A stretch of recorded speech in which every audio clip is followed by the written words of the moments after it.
29 और 30 weeks pregnancy में baby का वेट लगभग 1 kg क्रॉस हो चुका होता है और आपने ग्रोथ स्कैन भी करा लिया होता है। तो ग्रोथ स्कैन में अगर बेबी की ग्रोथ ठीक दिखा रहा है, बच्चे की तरफ फ्लो अच्छे से जा रहा है, तो फिर आपको वरी करने की जरूरत नहीं है। और अगर नहीं जा रहा है फ्लो, बच्चे का वेट जो है थोड़ा पीछे चल रहा है जेस्टेशन से, तो आपको अपनी डाइट में जो है प्रोटीन बढ़ाना है। सीजनल सारे फ्रूट्स और वेजिटेबल्स आप अपनी डाइट में इंक्लूड कीजिए। लिक्विड इंटेक आपको बढ़ाना है, पानी बहुत ज्यादा पीना है, नारियल पानी भी आप कंज्यूम कर सकते हो। जूसेस की जगह आप प्रॉपर फ्रूट्स खाइए, क्योंकि जूसेस में जो है फाइबर नहीं होता और वो शुगर स्पाइक भी कराता है और एसिडिटी भी कर सकता है प्रेगनेंसी में। सो अपनी डाइट में आप इंक्लूड कीजिए सीजनल फ्रूट्स। 29 और 30 वीक्स में जो मदर्स होती है ना, क्योंकि अब यूट्रस जो है वो डिस्टेंड होता जाता है, जो अम्बलाइकस होता है उसके ऊपर जो है 4 उंगली लेवल ऊपर अम्बलाइकस के यूट्रस पहुंच चुका होता है। तो यहाँ पे आपकी साइड में जो है आपको रिप पेन हो सकता है, सांस लेने में थोड़ी सी दिक्कत हो सकती है, जो कि प्रेगनेंसी में नॉर्मल है। लेकिन अपना हीमोग्लोबिन जरूर चेक कराएं, और अगर आपको एस्मा की या कोई एलर्जी की हिस्ट्री है तो अपने डॉक्टर को फिर आप जरूर दिखाएं। इस टाइम पर अब क्योंकि हार्मोनल चेंजेस आ रहे हैं, ब्लड में सर्कुलेशन में बहुत चेंजेस आ रहे हैं, तो आपके पैरों में सूजन आना नॉर्मल है। लेकिन अपना ब्लड प्रेशर जरूर चेक कराएं। अगर बीपी नॉर्मल है तो सूजन नॉर्मल है। लेकिन सूजन आपको तंग बहुत करती है तो बहुत लंबे समय तक खड़े नहीं रहना, बहुत लंबे समय तक बैठना नहीं है। पैरों की आप मसाज कर सकते हो, नीचे से ऊपर की तरफ डायरेक्शन उसकी होनी चाहिए। गर्म पानी में थोड़ा सा नमक डालकर भी आप पैरों को जो है उसमें डिप कर सकते हो। रात में नींद ना आना इस टाइम पर बहुत बड़ी प्रॉब्लम हो जाती है फीमेल्स के लिए। तो ऐसे में आपको क्या करना है, कैसा होना चाहिए आपका नाइट रूटीन। एक तो आपको अपना खाना जल्दी खा लेना है, बहुत लेट अपना मील्स मत कीजिए, रात के स्पाइसी मील्स नहीं होने चाहिए, वरना अगर आपको एसिडिटी होगी तो फिर आपकी नींद टूटेगी। पानी आप अपना टाइम पे पी लीजिए, जिससे कि वॉशरूम जाने की आपकी नींद ना टूटे। क्योंकि सारे मेरे पेशेंट्स कहते हैं ना कि मैम आप कहते हो पानी बहुत ज्यादा पियो, हाइड्रेटेड रहो, अब पानी पीना होता है तो मुझे वॉशरूम भी जाना होता है।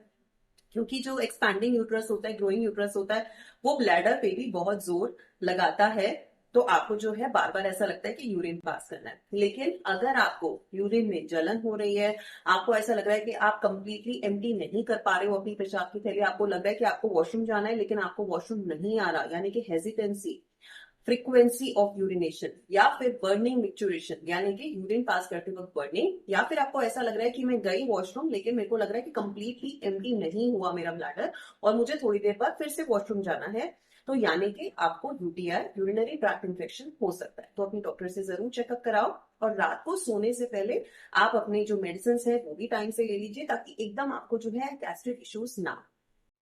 रात को सोने से पहले आप अपने पैरों की मसाज कर सकते हो, हल्के हल्के हाथों से, ऑयल से कर सकते हैं, और पैरों की जो है आप पानी में डिप कर सकते हैं, और इस तरह से आपको रिलैक्सिंग फील होगा। मैग्नीशियम सप्लीमेंट्स आप अपनी डाइट में इंक्लूड कर सकते हो, अपनी डॉक्टर से पूछ के। कैल्शियम तो आप ऑलरेडी ले रहे होते हो। तो आयरन कैल्शियम जो है 12 हफ्ते के बाद से आपको लेना शुरू होता है, और डिलीवरी तक आपको आयरन कैल्शियम लेना होता है। इनफैक्ट डिलीवरी के बाद भी पोस्टमार्टम फेज में 3 महीने तक मिनिमम कैल्शियम सप्लीमेंट आपको लेना चाहिए, क्योंकि आप फीड करा रहे होते हो, लैक्टेटिंग मदर होते हो, और इस टाइम पर आपकी रिक्वायरमेंट बहुत ज्यादा होती है। मिल्क प्रोडक्शन भी आपकी बॉडी को करना होता है, तो आपको कैल्शियम की रिक्वायरमेंट होती है आफ्टर डिलीवरी। तो काफी बार क्वेरी आती है कि मैम कैल्शियम कब से स्टार्ट करना है और कब तक लेना है प्रेगनेंसी में।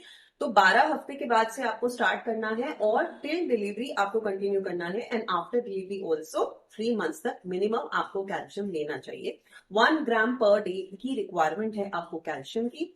200 मिलीग्राम पर डे आपको आयरन की रिक्वायरमेंट है प्रेगनेंसी में, क्योंकि उसमें से कुछ ही एलिमेंटल आयरन आपकी बॉडी में एब्सॉर्ब होगा।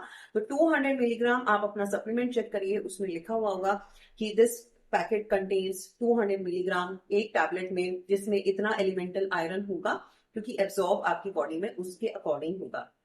प्रेगनेंसी में रिक्वायरमेंट भी ज्यादा होती है, डिमांड भी ज्यादा होती है, क्योंकि बेबी के भी जो है सारे ऑर्गन्स एंड ब्लड वेसल्स और सारी चीजें बनती हैं। तो ऐसे अपना ध्यान रखना है आपको 29 और 30 वीक्स में। अगर अभी तक आपका स्कैन नहीं हुआ तो अपना स्कैन एक जरूर करा लीजिए। सीधा 6 मंथ की नॉर्मली स्कैन, जन्म जात खराबी वाले स्कैन के बाद सीधा 9वें महीने में स्कैन नहीं कराना चाहिए, बीच में एक स्कैन जरूर होना चाहिए, ताकि अगर ग्रोथ नहीं है, बच्चे की तरफ फ्लो कम है, तो हम उस टाइम पर कुछ ट्रीटमेंट कर सके।